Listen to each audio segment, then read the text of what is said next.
আজিজুল সরকার নামক আইডি থেকে এক ভাই প্রশ্ন করেছেন যে কোনো পরিবারে যদি কোনো সন্তান জন্মগ্রহণ করে তাহলে নাকি ওই পরিবারের কেউই 40 দিন নামাজ পড়তে পারবে না, ওই ঘর নাকি 40 দিন নাপাক থাকে। ব্যাপারটি কি সঠিক?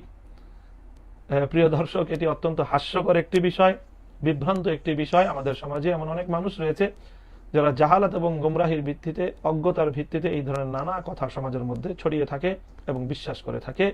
এর মূল উৎস হলো অজ্ঞতা এবং মূর্খতা, কুসংস্কারকে বিশ্বাস করা, কুসংস্কারকে আঁকড়ে ধরে থাকা।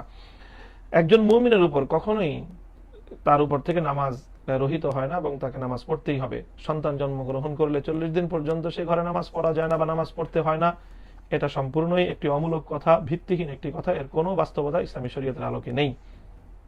শুধু এতটুকু যে সন্তানের যে প্রসূতি, যে মায়ের গর্ভে সন্তান জন্মগ্রহণ করলো, সন্তান জন্মগ্রহণ করার পরে মায়ের রক্তক্ষরণ হয়ে থাকে, যেটিকে ইসলামী শরীয়তের পরিভাষায়, ফিকহের পরিভাষায় নেফাস বলা হয়। সেই নেফাসটি সাধারণত 40 দিন পর্যন্ত সর্বোচ্চ হয়ে থাকতে পারে।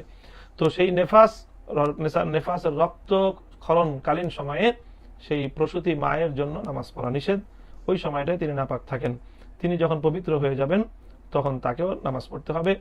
এবং যেই নারী এমন তার সে শরীর অপবিত্র, সে অপবিত্রতা তার শরীর পর্যন্তই সীমাবদ্ধ।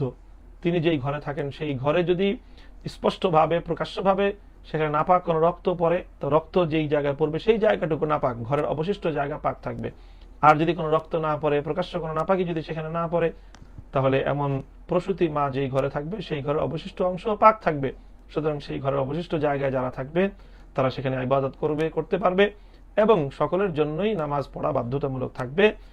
সন্তান ভূমিষ্ঠ হওয়ার কারণে কারো উপর থেকেই এক ওয়াক্ত নামাজও মাফ হবে না।